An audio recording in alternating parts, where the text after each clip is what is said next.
Look who's sleeping comfy tonight! Monday night bed edition with ya puppy, who's very happy to be in bed watching football and not out in the living room like usual. He puts his paw up to that. He's trying to say, help me, this man yells at football too much. Help me. All right, Packers try to ban the tush push, and what do? We get the revenge. The funniest revenge. Let's see if you could beat us if we only score 10 points. Revenge. In your own house. Revenge. Whose defense is better? Revenge. Can you stop the one tush push we did do? Revenge. Oh, with a little bit of a false start in there, too. Because, they weren't calling the false start on the Packers for the first drive, for the first couple plays. So they couldn't call us. But it didn't matter anyways. It's not like that one led to a score.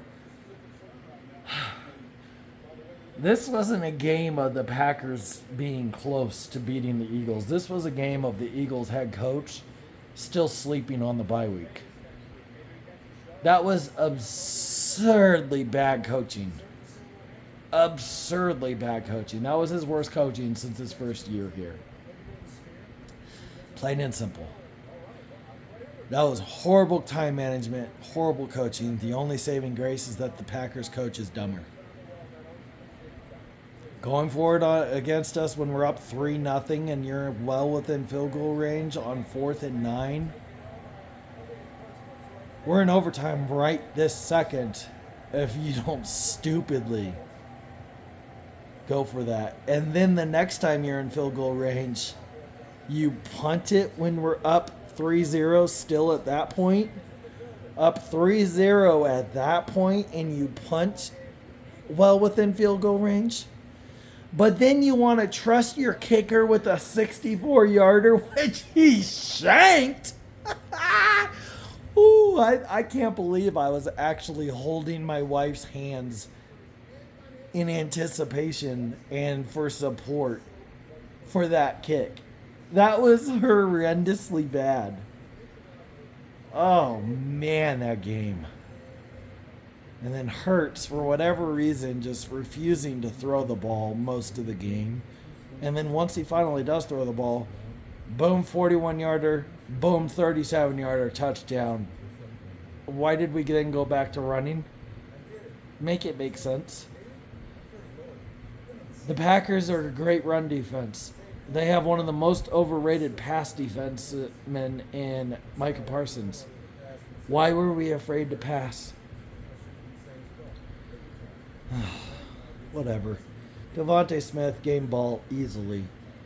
Followed by Jalen Phillips and Quinyon Mitchell, Quinyon Mobay. Holy cow, did they have a great game. Oh, man. 7-2, and it feels so good to be past the Packers in our schedule. There ain't no more, oh, we'll see what happens when they play the Packers. There's no more of that. Yeah, everyone's going to downplay us as the best team when we're easily the best team. They're going to downplay that narrative going forward.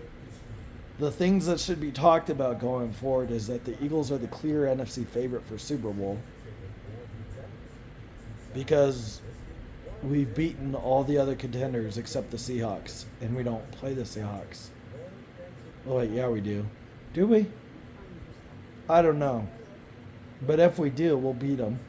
But we beat the Rams, 7-2. We beat the Buccaneers, 6-3. Or 6-4, whatever. We've now beat the Packers, 5-3. They were 5-2-1. We've beat all the contenders in our conference. So why is the conversation going forward not about us being the NFC favorites for Super Bowl? And instead it's going to be, will the Packers even make the playoffs? That's according to Nick Wright. He says if the Eagles win, the conversation is going to be, is it too soon to crown the Packers? Did we crown them too soon, and will they even make the playoffs? That's what the conversation's going to be.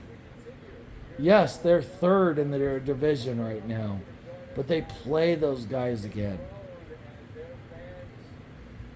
But whatever. I digress. Sing it with me. Fly, Eagles, fly on the road to victory. Fight, Eagles, fight. Score a touchdown, 1, 2, 3. Hit 'em low, hit 'em high, and watch our Eagles fly. Fly, Eagles, fly on the road to victory. Eagles! Eagles! See you next week.